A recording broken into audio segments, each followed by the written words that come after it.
Yeah, I think I'm kind of feeling how you felt like at those moments when you felt like you kind of like right there. Oh yeah. And you thinking, it can go either way. Oh yeah. It could be the defining moment, or it could be nothing. Or it could be just another step. But I've never been in that space before, so it's like the first time. Check. Yeah, you good? Okay, we good in there. You've never been in this position? Yeah, I've never been this deep. Into this position when you like, damn, like you literally just like a signature away for moving forward. Mm-hmm. So it's just like, I mean, it's weird. It's a weird feeling. It's a weird space to be in. Cause is it exciting? It's exciting, but then another part of it is just like blah, bro. everything is blah. I think it's okay that it's blah. I think because I haven't used this in a while, I feel like it sounds different, but it's probably great. It eventually just becomes, I think you've been in the game long enough of this side in business that it feels like, and you've also had these huge breaks where then they didn't turn out to be the biggest breaks that you thought they were going to be. So I think now it's just part of the game. It's like, that it can be really great, but it might switch up. Like it might, but how much higher you want to go anyway. Exactly. Yeah. So now it just becomes like, let's get this deal cool, and then let's get the next one. Like I don't know, it's weird. It's kind of like that. I don't know if that's good or bad. I don't know. Because it's like I have a hard time celebrating the small wins. Yeah. But same. Because I don't know. I think it's because I feel like I already won. I feel like I already am winning based on just doing this is part of my day. Yeah. So those things, I even told my mother the other day, I was like, this is nothing. This is I can't imagine being happier. Like, I mean, of course there's things messed up, this and that, but my life, there's a lot of perspective, and I'm like, I'm just happy to be alive and being in the game. Yeah. Do I want to be just only directing and writing and acting? Of course not. Do I want to do bigger things? It's like there's room to grow, but I still feel like it's just going to be like a higher version of this. I think it's kind of blah because there's still levels of uncertainty that I believe is going to happen, but I don't know how it's going to happen. And I guess I don't want to like jump the gun. So I'm like, I know it's going to happen, whether how good it is for me within the confines of this particular situation is, whatever. But and it's a small drop in the bucket with everything else I have going on too. So, I mean, but this is just as important that can, move things forward for me. Do you think a part of you maybe is protecting yourself? Probably is. It might, it probably is. Based on like the Dolomite and that kind of stuff happening, you think maybe that's like me in relationships. I'm like, yeah, no, absolutely. Hey, getting in here, hey.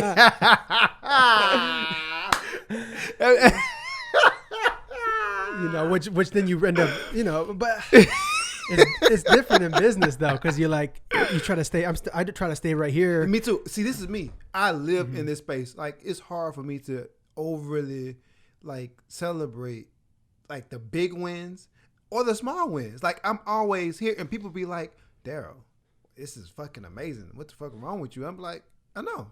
But yeah. And so I don't know. I mean, it feels like it's a part of the game now. It feels like, like this should already been done. Yeah. Like, I mean, and then I think back on a lot of the shit that I done been through, and it's like, I'm grateful to be in a position to even be here. Yeah. You know what I'm saying? That is a huge win in itself. Yeah. So like everything else is like icing on the cake, man. Like, I'm healthy. I'm thriving. I'm living a life that most of my friends and family has never really lived. Mm-hmm. I'm not having to, worry about my needs. I mean, I'm concerned about them, but it's like, I don't live that traditional lifestyle that my people that I know and I grew up with. So I feel like I'm still winning. Of course, I want the big wins and everything, but I've won. Yeah. I think that's what it's. Right? I feel like that's what it is. And everything out after this, of course, the accolades. We want the awards, the signatures. And to get better. Then to get, we want our TV shows and our movies, and then we want to star in them, and we want to produce, and we want all, well, okay. For me, I've won, but now I'm more concerned with legacy. Yeah. You know what I'm saying? And you know what it takes to get to the legacy that you want to build. Yeah. And this is just like a notch in the belt. It's not that much, but it's cool. Yeah, it's great. It's great. And it's wonderful. Yeah, I think the win is the understanding, and going back to what we spoke about before about knowing how much hard work it actually takes. It's like that. I feel like that might be the biggest win is growth in character, growth just in maturity, being like, I get it now. I have the talent now, and now it's just all icing on the cake. Now that's the big win. Yeah. I think. Yeah. And becoming like, and actually like becoming this person. Or, you know what I'm saying? And like graduating into this person along, with think about all the things that you've been through up to this point. And it's like, man, all those things culminating to help me become this person that I am right now. Mm-hmm. And that's a wonderful thing. And there's so much room for me to grow and to become. And I'm actively working on that, whoever that person is going to be. But everything I'm cognizant of knowing everything I do now affects that. Yeah, and you know now the tools that you can use to become the person that you want to be. Exactly. You ever I guess we're starting the show. We could even start here. We'll see how much we want to use. I don't know how much stuff that you want to put in there within that. That's good. But yeah, so stop, drop, and listen. My name is Mark Rodriguez. Across the table, Darryl Blalock. And there is a lot going on in the world. Indeed. We are going to talk about it. We're talking a little business right now. I think being able to celebrate small wins, big wins, where we see ourselves now, and how do you feel like you celebrated too much before when you were younger going through business or anything like that? No. So you've never really been a man. Look, I had a birthday party when I lived in Vegas when I was like my dad was in the military. I had a birthday party when I was 4 in my kindergarten, and then I had another birthday party when I was 5. And if you saw my pictures at my birthday party, I was like this. I can't make the face. I was like this. And I mean, I think about a lot of the wins I've had. I'll tell you about this one in particular. I remember I bust my ass off my freshman year to start. And me and my boy TJ, shout out TJ, we worked. What sport? Basketball. So I worked my ass off, and then I was in there shooting 1,000 jumpers every day, drills. I mean, doing dribbling drills, passing drills. We go lift, we would run, we do everything. And so I say all that to say that, and I remember on that first practice, I would ball my ass off, and at the end of the practice, everybody started jumping, see if they can dunk, whatever. And I got up. No, I don't know. Well, I got up and I popped that rim like for the first time. Damn. And I acted like I had dunked on Dikembe Mutombo. You heard me? Hey, bro, look, listen. You heard me? I must have ran around the gym and everybody like, okay, there, you just popped the rim. You didn't dunk. But that's probably the most I ever celebrated. Wow, so that was just like a celebration that's been building up since you were 4 years old. Because all you do, you keep jumping. First, you start trying to touch the top part of the door, and then you start touching the part of the window, not the windowsill, but when the carport part up there, yeah, the roof. Whatever. So, you keep, so I guess it was a culmination of these, years of me trying to, jump up and touch the rim. But as a freshman in high school? Yeah.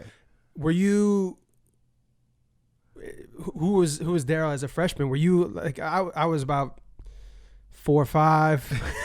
I was a late bloomer, but then playing with a bunch of men. Yeah. You know what I mean? That were already had like receding hairlines and shit. And I'm like, yo, what is going on? Like, you guys, I don't think this is right. So I just had to get my outside shot going. Yeah. But so were you fully developed as a freshman? Well, I was freshman. By freshman year, I was probably about this height. I didn't grow no more after this, and I thought, man, all my cousins and uncles, everybody is 6'4", 6'5", everybody tall, man, except me and my little brother. My mama, my mama 5'2", so she messed that up for us. But how tall are you? I'm 5'9". 5'9"? Yeah. And so I guess all of my people. I never thought. Yeah, people say I'm taller than that, but I'm like, I'm 5'9". Yeah, I thought you were like 6. I'm like, oh.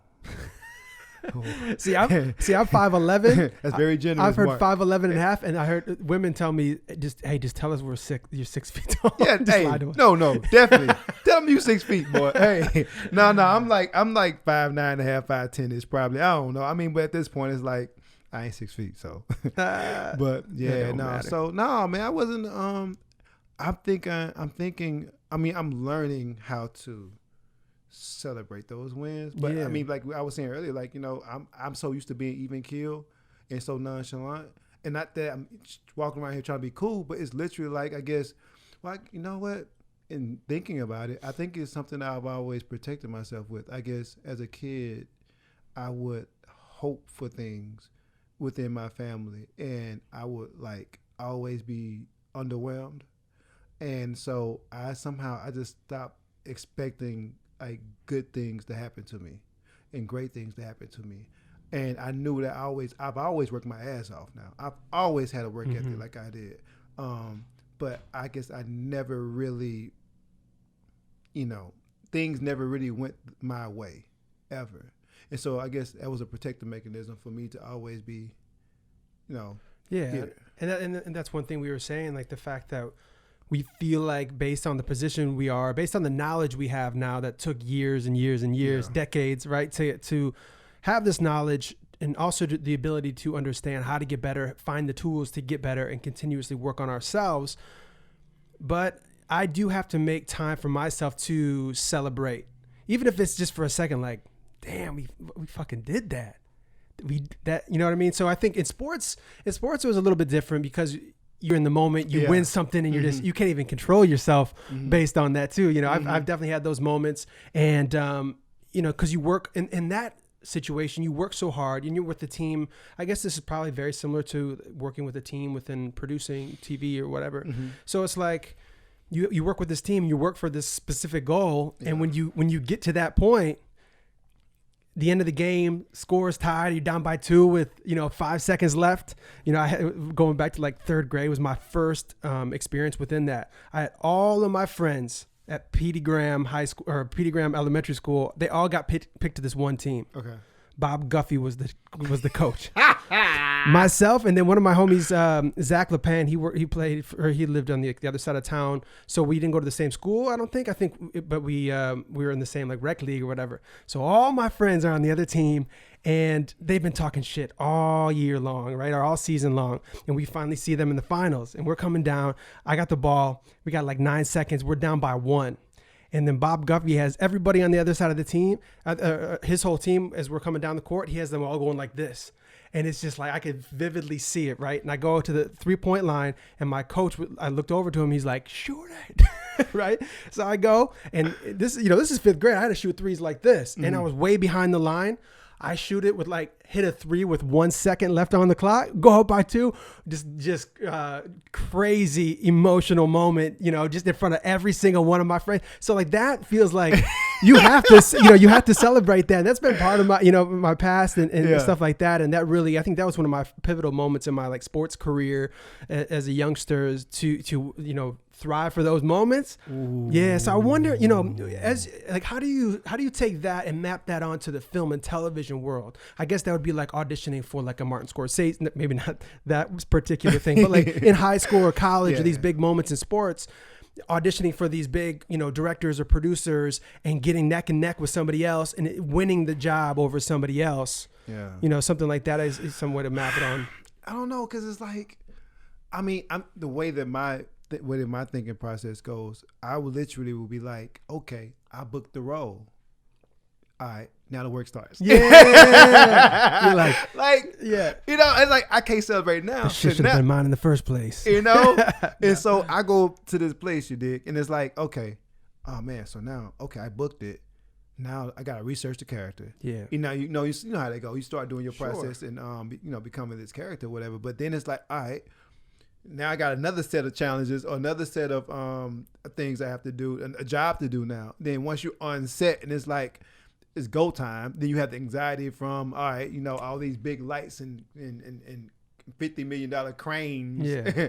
You know what I'm saying? Eddie Murphy walking right by you, and then he telling you like, okay, this is what I'm thinking. It's like, oh shit, it's finally gotten real. But no, but then it's like. Then once it's done, which, you get all of this, all this preparation, you work so hard for this moment, and then it's only 3-4 days, depending on like, if you book the Right. lead role, then it's weeks or months. But in that particular situation, and then afterward, you're just like, okay, that's it.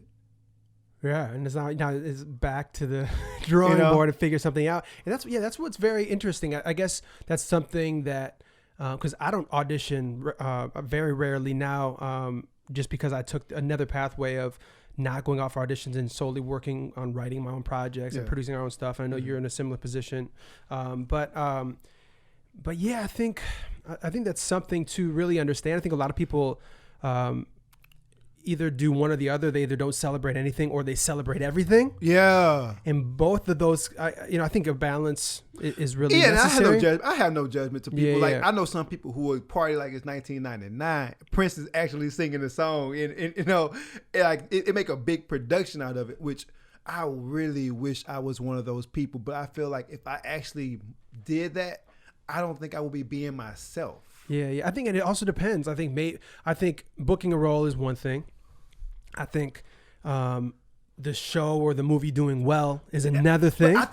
You know what? I think, and I also think, okay, and that's another thing. So it's like, okay, once you've done it, like that's it. But then you wait, and then so everyone can say, it gets produced, and it gets edited, and then whether it gets put on the streaming platform or whether or it goes to the movies or whatever. I think then that's the next part. But I haven't experienced that. Right. You know what I'm saying?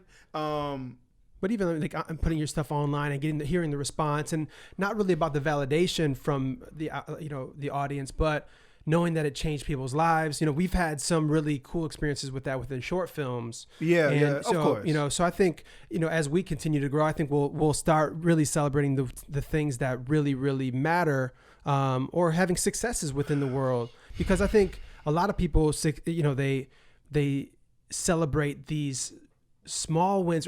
The one thing that I don't agree with is celebrating something for what it's not. Yeah.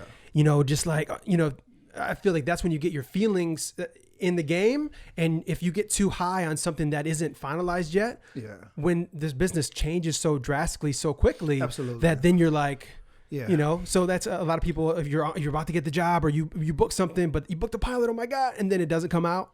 And it's like, that's where it gets a little challenging. And that's where, I felt like when I actually shot Dolomite, and, had the experience being on set with Mike Epps and Eddie Murphy, right? And then, so you do all this work and you're like, okay, you're so excited about it. And then okay, the director decides it's too long, or the producer says it's too long, and he has to cut your scene out. Yeah. And it's like, damn.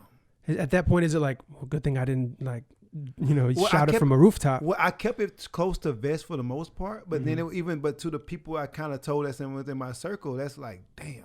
Yeah. Yeah. But it's still a win, right? No, it's still such a huge win. Oh, it's an awesome you know what I mean? win. So yeah. No one can ever take the fact that I worked with one of my idols, my idol. Eddie Murphy for me was the larger than life. It still is to this day. Yeah. And it was everything I ever wanted in a scene. You know what I'm saying? In a scene partner, because he was my scene partner, and with Mike Epps. But then you said something that was better than when we did a scene together. Nah. Hey, on some real shit though. On some real shit, Mark. I got more fulfillment. Although as dope as they are, like our scenes, I felt like were like so fucking dope. You know what I'm saying? Just out of chemistry, and then just you beast at what you do. And I always feel like you're only as good. I'm not gonna say you're only as good as your scene partner, but that scene is only as good as your scene partner. Yeah. But even I was thinking about like, how you saying you had success with like putting your short films out there. Like even I think back when I was on Black and Sexy TV, and I think back like on all those shows and how I have people in my inbox to this day who, whether they're in Lagos, Nigeria, South Africa, Western, South London, France, and people who would inbox me and still inbox me about those shows, whatever. And I think I get most of my fulfillment from people, I guess some form of like helping them, or like they appreciate the work and what else you got?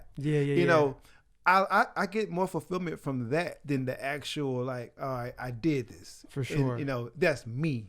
Yeah, you know? yeah, no, definitely, absolutely, and I think that's what's great, and that's why I think there's a fine line within that some people might get caught up in like the validation that people like me and this and that, but then however, when something doesn't go your way, because we know that film and television and any type of creation is very it's that collaboration, and it really takes a full collaboration, everybody doing their job to the best of their ability to make something really great. Absolutely. So it's like, not getting fully caught up in the press and how people feel about it, because then, if you get a bad review, then you might, know what I mean? Because they took the different take than you thought was the best or whatever. Absolutely. But I think it's different than validations. It's figuring out that people like seeing you on there. They learn something from your character, or they can relate to it. Yeah. And that's the real goal. I think at the end of the day. Win. I think for me, it's like, it's not validation. Like, you try to find that word for it. I think it's like, okay, I attribute it close to like how in acting class, you know what I mean? It's like, I want the respect of my peers. Mm-hmm. And I mean, and it's not like I need that respect, but it's always cool when someone who respect that you work come over and be like, hey man, that was a cool ass scene. Yeah. Like, oh, hey man, you killed that shit. Yeah. You know what I'm saying? Oh, and definitely. so like I do it for my peers. Like I want my peers to be like, hey man, oh you official. Oh you one of us. Yeah. You know, I can feel that, and that's what, like, even studying with Spicer and Shannon Sturgis and everything is like, shout out to Aaron. Yeah, and working in a class with some really great people, with the best coaches in the game, it feels like you go in there and getting that respect also really gives you the confidence to trust yourself and like really test some different characters. And like I took one character from a scene that I did a monologue with you one time, or like was just speaking to you during the monologue, and built a whole series based on that one character, because it gives you, this is like in a business way, but also the confidence, like, okay, that character really works. Yeah. Let's take that out. And Aaron always says that. So you can once you learn the dumb guy, you can go out and then take the dumb guy and just go work with them out there. And you can make money off that. So like going in, getting that respect gives you that confidence. So now when you go in the room, you're just, you got this. You're not worrying about, I wonder if they'll like me. You're like, fuck this, yeah. Yeah, no, absolutely, man. It's crazy, but I was thinking back to one of my mentors, Dorian Missick. Shout out Dorian, man. What's up, boy? But I remember having a conversation with him, man. We was at Gus's Chicken, and we were just having a conversation. He was just like, me and his little cousin, he was just putting us on game. And he said something. He told me, he was telling me about his story, you know what I'm saying? But he told me how, when he looks back on it, it wasn't the big wins that really affected him like that. I guess because, those were byproducts of the journey and showing up and doing the work. But he said when he looks back on it, it was the little wins here, like a win here and a win there, that kind of like ultimately changed, I want to say, the trajectory of his work. And each time it wasn't like how he just big win. win. No, he was like, there was little win. And that's how it really, for him, he, in retrospect, how he really appreciated those more than the big ones. And do you feel like that was something that he felt later on, or when he was in it, he was really appreciating those? Of course, no. I think there was Monday morning quarterback. Yeah. See, that's what I think that's a big thing that, that we're talking about, is that not getting too excited over these huge wins. Part of me is just like, this is what we've been working towards, right. And like it's cool, but it's really, I really feel like I'm in love with the journey, and I'm in love with the journey as I'm in it right now. Yeah, no, same. And I think that's what people strive for, where you don't, live in this regretful, life later down the road. But I think that is the reason why I don't get too hype over anything in particular, but maybe I will. Maybe just that bar is a little bit higher than it was before, based on where I'm at in my life. No, absolutely. I feel like, and I mean, a lot of me being in love with the journey is me being in love, like falling more in love with myself, right? And me knowing that I haven't made it. I mean, I still have work to do on myself. So it's like, I guess it's more like how Gary Vee say. Like he just loves that grind. Yeah. Now I don't want to sit there and be so in love with the grind where all I do is manifest more grind. Yeah. But like I like my dad was a carpenter, you know, Mm-hmm. and so we would literally like I would have to go out and we would start from a straight foundation on houses sometime. And I remember one year we built the house in a year, and we worked all summer, and then I would go on weekends after school. Sometime during the week after school, but on the weekends I would work over there. And then even into the winter time and to winter break, we would actually be working on this house. And that's when we actually finished that house, like around January, cold as hell. I mean, we went from extremes from being 100 degrees, with the humidity, in the summertime, and then it being, waking up at 5 o'clock and it being 30 degrees or 18 degrees and having to go. How old were you? I was like 12, 13-ish. 12-ish. No, I was about 6th, 7th grade. Mm-hmm. And I hated it. But afterwards, my dad was like, y'all just built a house. Yeah, so don't you ever tell me what y'all can and can't do. Ever. Wow. I mean, he ain't saying those words. It was Mm-hmm. a bit more choice here than that. But it does. Once you do something like that, it just, man, and being able to see what you did. Mm-hmm. And so that what drives me is like, I like seeing the work. Like I like seeing this project completed, or I like seeing this project completed, or like having, like if I had to like fold my my projects out on the table, like how cars are, and I could just see, all right, I got all these things going. Yeah. So I like that, and so then I like that I have all these different things going. That's what validates me showing up to do the work, Mm-hmm. and then making quality work, right? Yeah. And then doesn't mean it's happy the whole time. That shit sucks. Oh man, you get you think you there? You gotta do a rewrite or another pass, or then I like what you're doing, but this particular character, I want to see more of this. I want to see more of that. I think the transition. I mean, then you start as you work on it's a whole nother house to build. A whole nother house to build, especially when you got people's opinions on your work, and then you got multiple opinions, and then you literally have. I have versions based off of what people. I'll pitch the same idea, 6 different scripts to 6 different people. Right. Yeah. But I don't know. The journey is the journey. But I think, when I was younger, I was more focused on the big, come out here, book my series regular, do that for 3 years. Then somebody gonna reach out to me to do this big film. I'm doing Independence Day 2. Somebody beat me to it. And then my name is top billing. I'm gonna be doing movies, espionage films, and this, that, and the third. And then you grow up and you realize it's not even really about that. It's not nothing about that, man. It's about your specific journey and what your journey is. If that ends up being Independence Day 4, that shit will still be dope. I had to make my peace with this.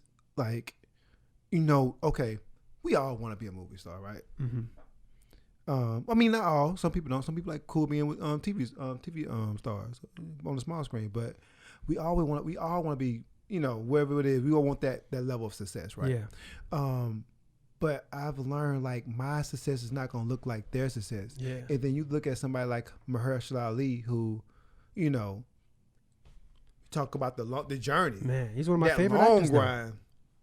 If you tell me, if I wait that long, but all while continue to put in the work, if my shit hit like his, and minus the awards, because I don't have to have the awards. No. But if I get the opportunities to do the work that he does and the quality of work that he does, I'm cool. Like that's more fulfilling than anything. Like, and I always watches his interviews, but he always say this one thing, which I stole it. I started using it. I assimilated it into my my daily thing. Is prayer, pretty much. It just says, lead me to my excellence, right? And, it's so short, but so powerful because I think, in what we do, like, that's all we're doing every day. Yeah. We just want to be led to our excellence and become, like, whatever we are supposed to become, that. And I don't want anything less. I don't want anything more. But wherever what I'm supposed to be, I want that. Yeah.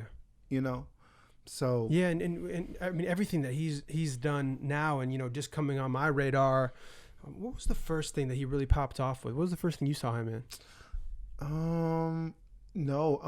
House of Cards. Right. I mean, he looked different, and I was just like, damn, whoever this dude is, he is hard. Like, every scene, and you gotta think he was going with neck to neck with Kevin Spacey. Yeah. Kevin Spacey is a fucking beast. Yeah.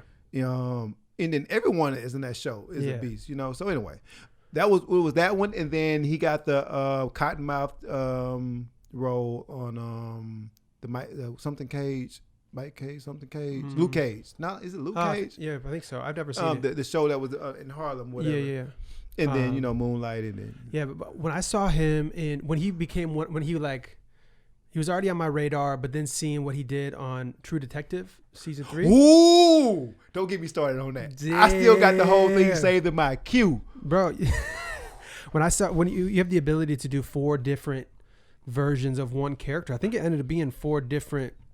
Yeah, it was. You had the younger version, then you had the father version, and then it was you had but then you had different stages. Yeah, I think there's one in between, and then it went old at the end. Yeah, and he pulled that off so flawlessly, which was tricky because True Detective, the first season was like bananas and everybody went crazy. Okay. The second one, everybody was like, it's not as Vince Vaughn, whatever. It was still cool, whatever. And it had some, it was him, Colin Farrell, some good moments Rachel. It had some good moments. I forget her last name, but then to come out with that one, that was just. And then so think about it. So he shot Moonlight, Luke Cage, and then True Detective, all within the same.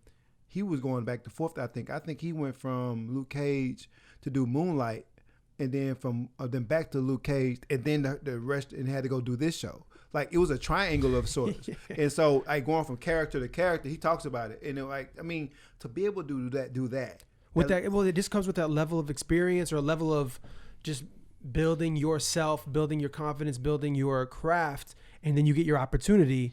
And then people see that shit and it sticks rather than coming out at 20 and getting your big thing and then, doing some big job and then maybe falling off for a little bit. It's once you've prepared, and that's what I look forward to by preparing a lot of other projects, is that once, we're really able to pop off. Yeah. Now it's like, we got this and this and this and this and this. And I can't wait to be able to do that. Yeah. Pull out my booster jacket. Yeah. And be like, what y'all want, man? What y'all want? I say it all the time. It's crazy. I use my I subscribe to TBM all the time, and so she talks about this using expanders, right? And so, in one of the DREs, one of the deep imaginative meditations, whatever. You have this thing. So it's a part of the meditation where you sit yourself down, and you stand in a circle. You stand in a circle, and you imagine the people who you want to be like. Mm-hmm. And so I have this full room full of, I'm just getting real personal right now. I have this room that people that I respect, their craft in different reps. So I have in my circle, I have Christopher Nolan, David Fincher, Will Smith, Mahershala Ali, Muhammad Ali, and Lena Waithe. Shout out to Lena. What's up, girl? And that's pretty much it. And so while you standing, while you sit down in that circle, you pretty much imagine them telling you, "Oh man, you're just like me. You're on my level. Like, the work that you're doing. Oh man, I was just right where you were at that time. Like, the world is so ready to see you. Like, you right." Christopher Nolan telling me that, "Oh, you right and you think like me." You know what I'm saying? Yeah. Or, wow. Or then it's like Lena's I imagine her saying "Yeah, Darryl, you out here, you selling shows and you starring in TV shows just like me. There's no limit to this thing." Or Will Smith is like, "Oh man, your character, you're full of charisma just like me." You know what I'm saying? With the way that the energy when you walk into a room or when you walk on set or when you on camera just pop. Yeah. So I imagine all of these things on a regular basis, and then when I come out of that meditation, because a part of it is now you take that same energy, and you imagine that being your, that's like your higher self pretty mm-hmm. much. So you imagine your higher self being reunited with your present self on this plane, and it's crazy. So you say regularly. What does regularly look like for you? Is this like a daily, a That's weekly? daily. This daily? is daily, and sometimes more than one time a day. Wow.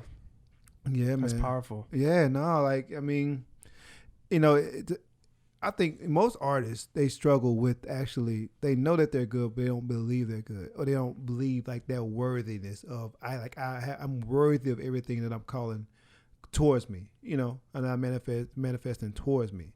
And so that's one thing is like, I've been so big on building self-worth so I can be able to. Do you think that ties back to what we were saying about validation versus like, or even just like, I guess, experience? So as an artist, do you think it's because they haven't had the successes or haven't booked it yet to get that validation, I guess, in a way to show that to have that, the confidence?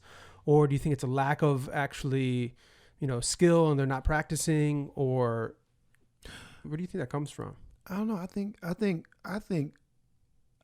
see the opposite. I see some people who do work to get the skill, but it's not about the skill. It's about the worth. Mm-hmm. You know what I'm saying? Or you can achieve or even retrieve that kind of success and still not think you're worthy.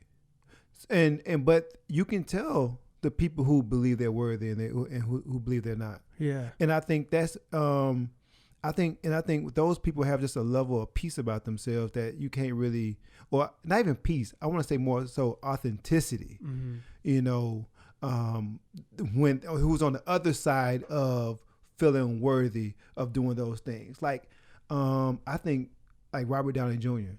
Like, we know his story.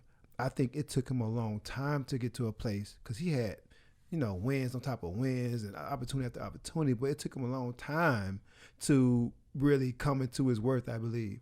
And you can see the quality of work that he did once, you know what I'm saying? He came into that. Yeah, it's interesting because a lot of the times the people that you think would have the worth, when you meet them and you're like, oh, wait, you've done so much. So how do you not have? Right. You would think, and that's where it, you know, becomes, whether it's a mind game or even just, you know, growing up and whatever the given circumstances were or whatever. And you know, as we're all working on being better, or at least actively trying. Some of us are actively trying to get there. You know, I think a lot of it is experience, or a lot of it is just growing up and maturing. Mm-hmm. I think a lot of it is that. I think a lot of it is you know, we all mature at our own levels, in our own, you know, space. And so it's not linear. And I think a lot of times, you know, it's all about perspective. I mean, you come from a household where your worth wasn't really respected, or you wasn't respected. One or both of the parents are volatile.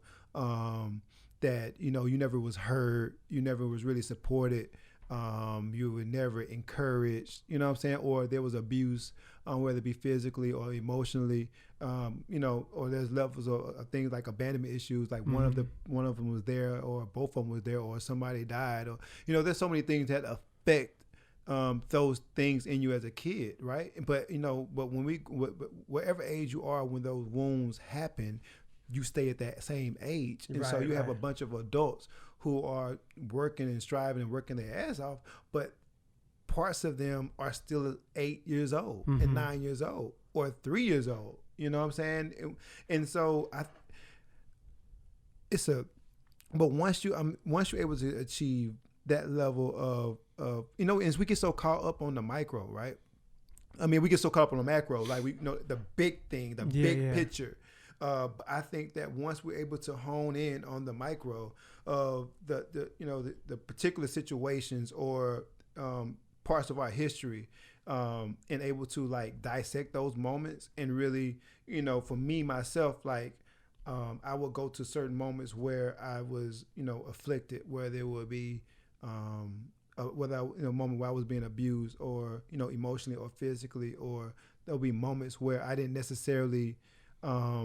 I don't know. I get this pivotal moments that kind of shaped my emotional life. Yeah. But once I go down those roads, man, and it's not easy, but, you know, you take your power back, and you really just, you know, and you heal from that point on, then, because you just make a different decision, or you go the opposite way. Right. You know. But anyway, but that's where I think for me, a lot of my worth started to accumulate. I don't know, but I started to become more into my worth.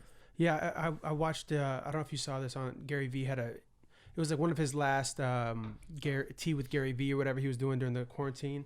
And one kid that he had just put a video up, I think yesterday, this kid, I think he's 26 now. But when he was 3, his mother started dating this guy who became his stepfather. But his stepfather took him and his 2 sisters out of school at like 4 years old, like 5 years old, I guess, when you first start going to school, and kept them in the house until they were 21, 22 years old, and said that they couldn't go out. Don't go out of here. You work for me. You're like living to work for me type of thing. And just like to serve me and all this, and just kept them in this closed environment for, 18 years. And then the fucking cops came in one day, busted down the door, saved him and his sisters, and then put his dad or stepdad in jail or whatever. And now he's had to figure out how to navigate this world. In his words, he said that he had to grow up very fast. He tried to, and one thing that Gary Vee was bringing up within this conversation was, yes, there are some issues that you have to work towards, and it's great that you understand them and you're going to be working on them. But you also have some strengths based on that experience as well that you can pull out, that you can help a lot of people. And that's what when I speak to a lot of people, or if somebody comes to me just as we're friends just talking about whatever, that's one piece of the framework that I think that, the tougher the life that you've had, the more, and you overcome that, then you're so much more of a threat and such Absolutely. a more helpful person to the world and to your friends and to the people you speak to, because you can just like relate on a whole new level or Absolutely. give perspective that someone that was just kind of just, living in this fluffy world that just never had to worry about anything doesn't really understand. But, the fact that going through stuff like this is it's crazy. No, absolutely. I tell people all the time, it's like, like my father wasn't the easiest person to deal with, man. And, rest in peace, man. But my daddy was, he was a handful. And I saw things and did things as a kid that kids had no business doing, had no business seeing, had no business participating in, And what I will say about my father and those experiences, although they made me grow up fast, and they affected me in all kinds of ways, man, to this day as an adult. But I was never caught off guard. Like there has never been a situation that I just could not function in. Right. There's never been a hardship that I've encountered, or literally being in some life and death situations that I wasn't shook, And even now, like I think about my life and the things that, even the stuff that I balance now, which isn't easy, but I find myself not being scared because this fortitude, intestinal fortitude that has been cultivated throughout the experiences of my life, right? So even now, like how we was talking, hard to surprise you. No, real talk. It's really hard to be surprised, man. Yeah. But yeah, so like we was talking earlier, like I feel like where I'm at in my life. So I've literally been in transition in a holding pattern for like almost going on 1.5 to 2 years, right? Shit has not been the easiest thing. It's probably been one of the hardest things I had to go through, right? But I feel now with some recent events that I can't wait to share. But I feel like I'm almost like I'm entering into that phase where it's about like I'm right there, right? Yeah. But now and just in this conversation, I have superseded that because now the conversations that I'm having now means that I'm on another level, right? So I have leveled up, right? Yeah. Oh, yeah, no doubt. So I have leveled up, right? But now, Mark, it's a whole nother level of fucking problems, dog. Yeah. Hey, and it's like, okay, and I don't want to be overly dramatic about it. Like, I mean, I'm on my grind every day, right? And this shit has not been easy. Yeah. But now it's like I'm thinking, okay, it's gonna be a little easier when I get to the no, Mark. It's just that and some. Yeah. It's where everything I've been experiencing and some with whole new levels of different pressures, different concerns, more work, more stakes, higher stakes, and I'm like, it's a weird intersection of like preparation meets opportunity, grind, hardship, just difficult times, opportunity, blessings, new doors, more money, more problems, way bigger problems. Yeah. And here you go, all while I'm entering another phase of my manhood now, all while all this is going on, right? Yeah. In the middle of a pandemic. In the middle of a pandemic. Yeah. Well, it's like you're on the next floor of the game, but it doesn't mean that the rest of the levels have just gone away. It's like, it's really interesting because I think one thing that I did a video on this, I thought about this for a while, but it was all about, if we're on a scale to 1 to 10, right? And 10 is supposed to be like the maximum success, right? And you start the game, say you start at 0, right? You're on a scale from 0 to 10. You start at 0 based in that 0 is whatever your life was based on, or whatever came and put you into that point, right? Whatever your upbringing is, your DNA, etc. But a lot of us see that there's this overnight success that we heard that so-and-so made it, they did one audition and they became this huge star. So we always feel like we're right at like a 9 out of a 10 the whole time. But realistically, we're more maybe at like a 1 or a 2 because, but we're working gradually toward that. But that's the thing is we keep on making these jumps, right? You just got to this next level. Maybe that's like a 6 out of your 10 or whatever. But, you'd be working at that for a while. It doesn't mean that the whole, 1 through 6 just went away. But at the same time, if anything happens at this point, when you do drop back down, you really springboard back up again because you have all this new knowledge, all of this experience and maturity that you've been able to put into you as a human. And now, it gets fun though. You're in a whole new conversation that just was inevitable for you to get there at some point. And just like the next, you're 8 and you're 9, you're 10 and beyond. So that's really exciting stuff. Cause I know, based on these last couple of years being really, really difficult or whatever, do you feel like, cause it's really difficult when you're going through them, as we talked about, like the magic darks and that kind of stuff, but it's interesting because I've had, my own magic darks and moments that I've went through that, you forget how dark they were when you get, so far past them. Yeah. As you probably get closer maybe to another one. Yeah. But yeah, so I think, congratulations, man. That's like, maybe we'll, celebrate a little bit. We'll make a point to do some kind of celebration. Man, our celebration is going to be we sitting down there. Hey, man, you burn your computer? Yeah. Let's get some work done. Yeah, that's my kind of celebration. But yeah, so I think, this is, I like that one thing, when I tell people about the show that we're doing, Stop, Drop, and Listen, it's like, we talk about the fact that we want to continue the conversation.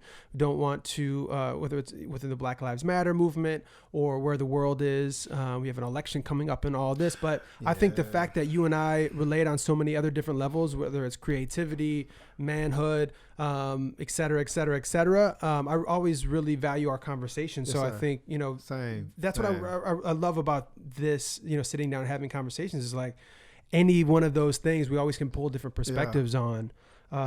So I like, the fact that we've been talking about this for a minute, but, there's a lot of other things going on in the world, that, we definitely want to bring up as well. There's been a lot of loss this last week, I guess, even with like Naya Rivera. That was like a huge thing to the entertainment business that was, very present. And then CT Vivian passing away, and then days later, like it's like it's so crazy. That's where you kind of go back to not being surprised by anything, right? Because we're in this world that, especially now, that it's been very difficult for a lot of people. My mama always used to say. My mama said this all the time, but she used to say this all the time when I was a little one. You heard me? And she would always say, "Just keep on living, right? Just keep on living." And I never knew. I'm like, "Mama, what does that mean?" She was like, "You'll see." And as we now we're men, right? And we're in this world, and we ain't getting no younger. And you start to have a template to go off of your past experience. Like the time that we're living in, I don't think neither one of us has ever experienced like to this extent and I can think back over all these like Katrinas and hurricanes that I've been through, and you know, even my own personal stuff. But even growing up in the 90s, you know, late 80s, early 90s, you never really seen anything like this time period, right? Yeah. It's just an interesting time where I mean we've been forced to appreciate the small things.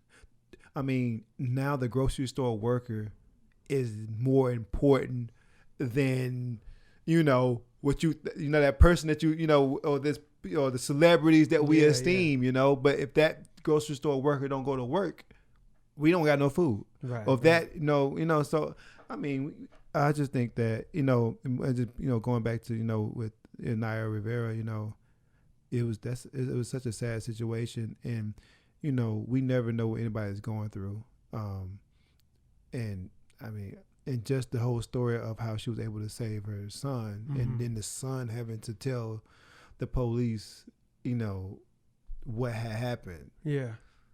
And I can imagine, you know, because he was 4 or 5, four, right?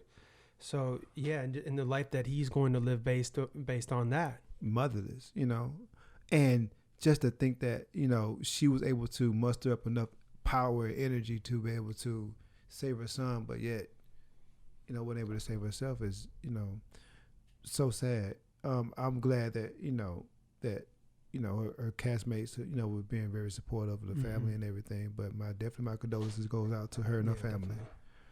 Definitely. And even, but you know, and moving forward on with C.T. Vivian and John Lewis, like it makes you realize how futile life is, but it also makes you think on the lines of legacy, right? Yeah. And you think about these people who, when we talk about civil rights, we talk about, you know, Black Lives Matter, we talk about equality, but these were men who were on the front lines not so long ago. Like, they're the age of our grandparents. Yeah, yeah. You know, and these are people that we read about, you know, talked about, you know, these are larger than life people who put their life on the line a million times. And so many arrests. And I love what he was talking about, you know, and this wasn't something that was heavy on my radar until now, is just talking about being a part of Good Trouble. Yeah, I know. I didn't even say that. Yeah, you know, I love so it. Like, yeah, the Good Trouble. And that's what really, when I see a lot of people that are still fighting back on the different things, like, you know, like the Colin Kaepernick or stuff like that, where they're fighting the change still. It's like, that's a lot what of his Good Trouble, what he's been creating, because sometimes trouble is necessary to get us to another place. And I think there's fewer and fewer people that are fighting against, but there still is so many people, especially in America, that are fighting against these different things, or just don't fully understand the point of view that people are coming from. So, you know, it's so interesting that in a time that they passed away in this moment. You know, it really does. It adds like another layer of like highlighting the situation or taking it to another point. Like wow, they've been doing this for so long, and like you talking about, they fought for this. They fought for this their entire life. Yeah. John Lewis was still in the I think he was in the house, but he was still in the nation capital fighting for equality. Yeah, he made that his life, like is MO, and gave his all. Literally gave everything. The man got diagnosed with stage 4 cancer, and the man still fighting for us, not for him. He has his own fight. Yeah, yeah. But he's still fighting for us. Wow. Yeah. Like when you talk about selflessness. And, you know, in our generation, and even in America, we're so, it's becoming so narcissistic, right? Everyone's so about me. As you can see, you can't even make it a national law to put a mask on, because you don't trust the police officers to enforce it, because people have been killed for a whole lot less, right? Right. And so you think about the selflessness of those pioneers, but then you think about how everyone's so selfish right now, even in this pandemic. And it just makes you realize, like, damn, what are we living in? Where are we right now? Yeah, it's interesting going, seeing how people are so about wearing a mask in California. Then I went to Detroit. I've been to Detroit a couple times, and how people are very like against wearing it there. But the numbers rising in both places, and just so much corruption within like. At the beginning, did it help? Did it not help? Right. And now, are they just making us do this? But then it's going to hurt our immune system, so we're not going to be able to fight it off.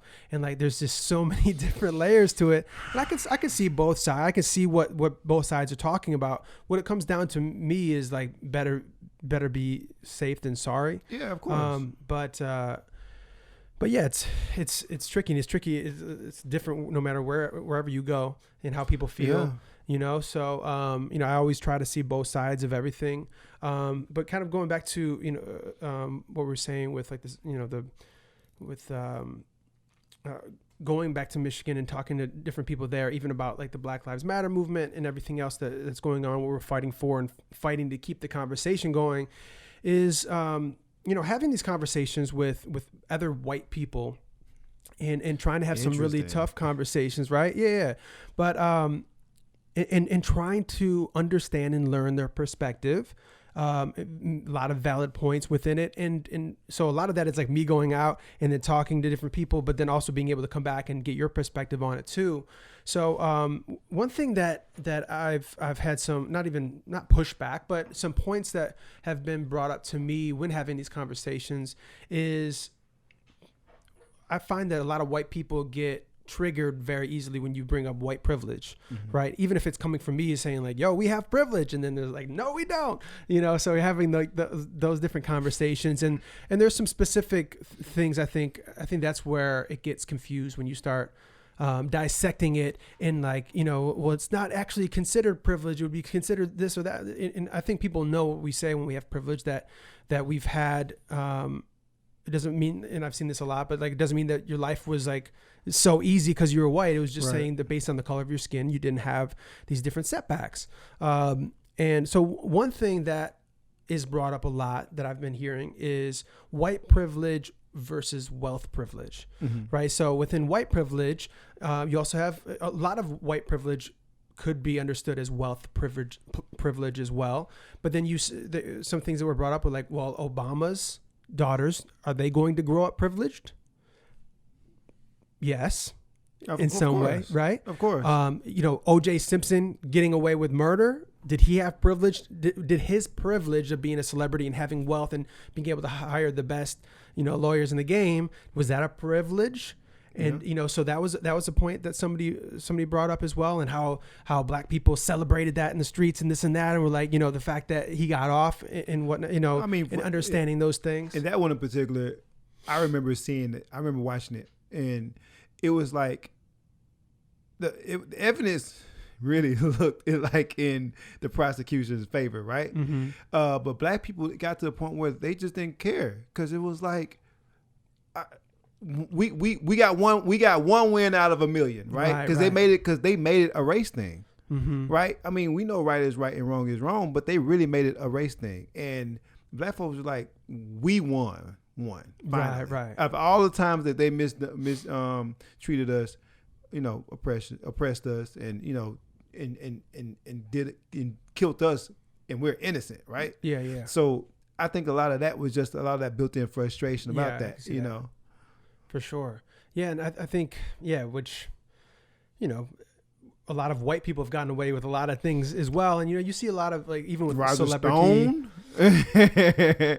Right. And, well, one thing I remember even dating back to like, it was like Paris Hilton or somebody going to jail and then like them saying it's overcrowded and getting them out of jail really quick and little things like that within wealth privileged. Yeah, no, I think that wealth and privilege is very similar, right? So they both afford you opportunities that the less fortunate or the working class and the poor class don't ever get. The lines are blurred with black people. Because there's a certain level of success like OJ, where you get to a point where you're not black, you're OJ. You know what I'm saying? So you become the best running back in the NFL, become a champion. You become on every commercial, every brand wants you to represent them. and then you start hanging with all these elites, the white people that are in these elite classes and circles, and then you become almost borderline untouchable. And so that's where I think the privilege and the wealth meet each other. But even though OJ was in those circles, he's still black. And I think there's ways that the establishment can let you know that you're still black, right? But far as a lot of those other arguments, I just say to them, I say, it's almost like you think about Jesus, when he says, I go to seek and save the lost, right? So you think about all these sheep, and you think about all these people, and the sheep is all lives matter. Then there's one sheep that goes missing. And then Jesus goes and goes seek out and save that one sheep, right?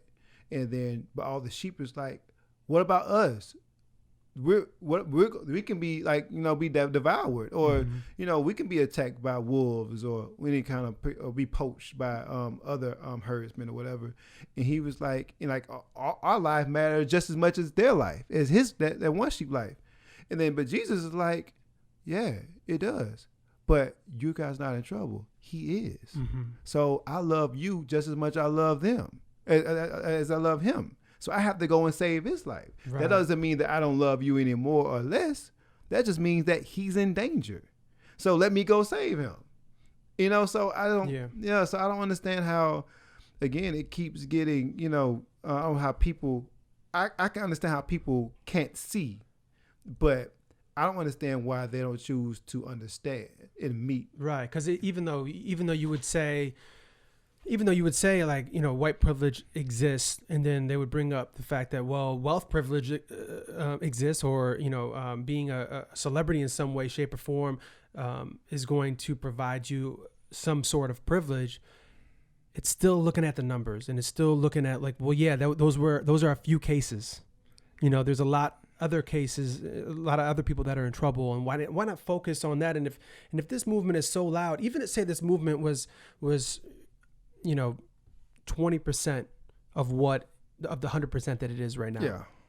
There's still some people hurting. There's still some people that we should look to and try to correct something, try to correct some wrongs, try to listen and understand, stop, drop, and listen. It's literally, it's an emergency, and we need to listen to these people. So finding the argument that it doesn't exist, there's still so many holes you can poke into that argument, because it's the numbers thing, and there's a lot of people that feel a certain way, and that's why we got to listen and understand and make some changes. I think that even though, anytime you go just take the argument for like black on black crime, you think about like, well, most people know that crimes happen in close proximity to them. So, but due to how redlining, due to less opportunity, less not equal education, etc., the wealth gap, those are things that contribute to where, putting black people in ghettos and in keeping them there. Of course, the crime is going to go up when you don't have nothing, and the person next to you might do or might not. I don't know, but I'm going to do whatever I got to do to get over on you, And so, but even with those arguments, I just still think at the end of the day, it's like it comes down to people choose to whether they want to understand or not, right? And there's times when I disagree with friends, but with me, growing and and being not so caught up in what I think and trying to meet people in the middle and hear both sides of things, I can even things I feel strongly about, right? I can, damn, that makes a little sense. Or I can see it from your perspective, and I even try to put myself in your shoes so I can see it in your perspective. Oh yeah, definitely. And I think at the end of the day, that's compassion, right? So I just don't think, I think that right now, and we just living in a time, and it always been, I think that a lot of white people just choose not to have compassion, because you can't say that they don't see it no more, because they see it. Yeah. Now it's about choosing to argue against it rather than listening a little bit more and trying to understand. And even with the polls, like I just saw a recent poll where, you have like 10% black people supporting Trump. You have like, I almost want to say 20% of Latinos are supporting Trump. And then you have like almost like 49-50% of white people are still supporting Trump in the latest polls. And I'm just like, have you not been hearing the rhetoric? Have you not been seeing this support or lack thereof? Have you not been seeing the mismanagement? Yeah, I think a lot of it is letting the different things that he's done and ignoring those things because of some of the good things that he's done, whether it's the different policies or what he's been able to, the unemployment or, focusing on those things like, well, he did that stuff, so the world is going to get better because of that. But when you look at the climate as a whole and how people are feeling, I mean, it's literally like, yeah, I know he did some fucked up shit, but that's still my homeboy. Right. And I'm like, how? Like, I live next to you. You see me. Like, how can you still choose to even support someone like that and still act like you love me? It's almost like, yeah. It's almost like borderline like gaslighting. You know what I'm saying? Oh, I see your pain, but yeah, you're fine, but I'm go this way. Yeah, because it's not life-changing to a lot of people. Because it's not. It don't come down to them. Yeah. Like once it affects you, you saw when they started going down Rodeo Drive, when they started smashing those doors in, those windows in, or when they started going into those rich neighborhoods, it's in your face now. Yeah. Oh wow, we could have been hurt. My family could have been hurt. We needed. I get it now. We need to do something about it. But it's not until But I think even at that point, it's more anger. Like, why are they doing that? Yeah. You know what I mean? Rather than what I think that's maybe one of the initial responses to people that you aren't used to, fighting or seeing these type of things and truly being affected firsthand. But I think you're right. I think that is, that's part of the reason why it's happening the way it is, because it's like, if you're not going to listen to us, we're going to make you listen and make it your problem. A lot of anger that's built up and used during this time as well. So I've been seeing a lot of things, about explaining the black on black crime and how it's just literally crime. It's not, it was initially, I forget what year, when they started bringing up black on black crime and saying, well, they're killing each other anyways. They don't really care about Black Lives Matter. It's like, well, there's a lot of white on white crime and we're just not hearing about that either. As we, as so many different things are going on in the world, and as we continue to push the conversation forward, what are some other things that are going on right now that that we should be aware of, or some things we can be doing? I know we have, what are we in July? So there's about to be August, man. Yeah. I don't know. I think in the day is, we always got issues. I guess the primaries are still going on.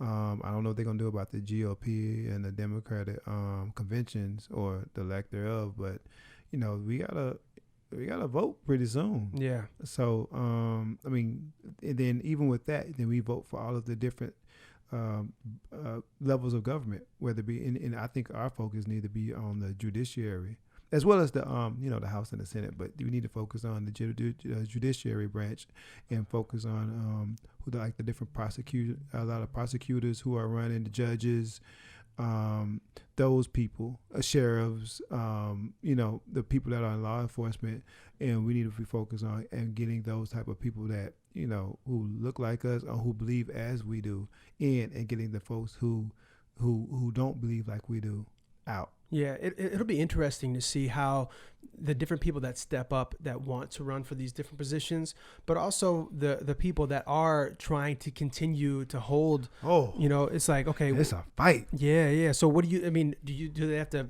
fully change their way of thinking or show change within?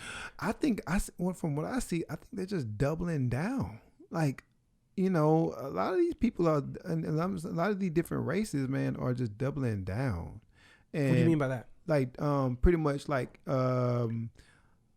instead of like being, listening to what's going on now, but doubling down on what they felt before. Of course. Mm-hmm. And a lot of these are, they take the Trump playbook, right? Like you look at, the governor of Florida, this DeSantis, he nothing but a clone.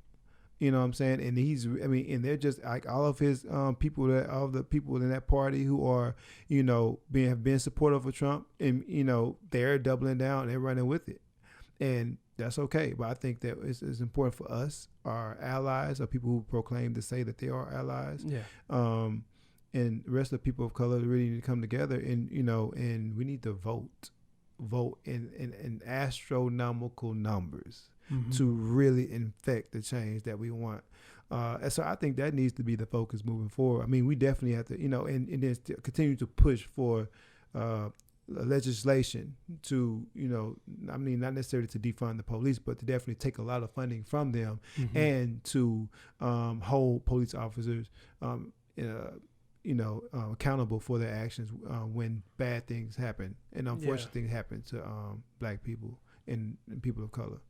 And along with that, man, and staying healthy, staying safe, staying vigilant. I mean, we all can just get on one accord about the whole mask thing, and and staying up behind at home, and we all want to get back to the life as we had it, but. Yes, and part of the life that we had. Part of the life we had. All right, cool. Well, yeah, this is, there's still so much more to talk about. There's like always so much going on.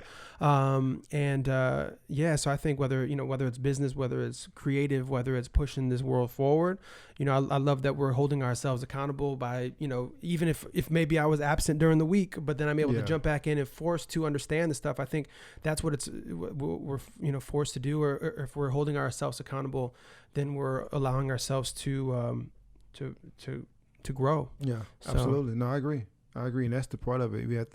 We all have to hold ourselves accountable and show compassion to one another. Yeah. And if you allow compassion to lead you, love lead you, I think we'll end up at the same place. Yeah, no doubt. Yeah, man. All right, man. So we'll talk soon. And so this will be on YouTube, Instagram, everywhere. Stop, drop, and listen. Make sure you guys subscribe on YouTube, and then also Apple Podcasts, Spotify, all that good stuff too.